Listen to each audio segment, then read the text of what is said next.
Paano niya salagin at harapin yung mga nagbabadya, lalong-lalo na para sa karapatang pangtao.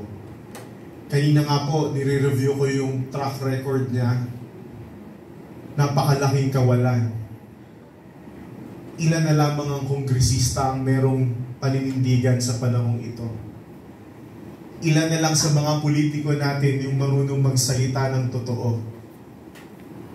Ilan na rin sa mga liderato ngayon, yung kahit walang kamera, kayang yakapin ang mga dukha at kayang itaguyod yung karapatang pangtao.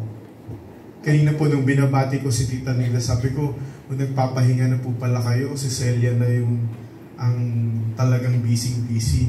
Sagot ni Tita Nila sa akin, dapat lang kasi lagman siya. Kaya sabi ko, napakalaking responsibilidad kapag meron kang apelido na simula pa noon hanggang ngayon hindi binibitawan ng prinsipyo.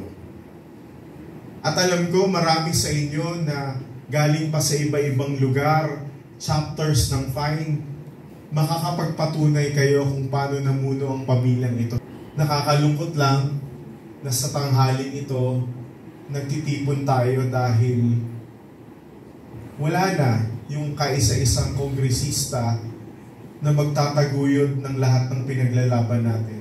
May mga natitira pero hindi natin alam kung hanggang saan. Kahapon malaki yung tagumpay na nakuha natin. 215. Ang tanong, kaya ba yung isulong hanggang sa Senado? Kaya ba yung panindigan ng mga senador? O ngayon, dahan-dahan na rin sila naggagapangan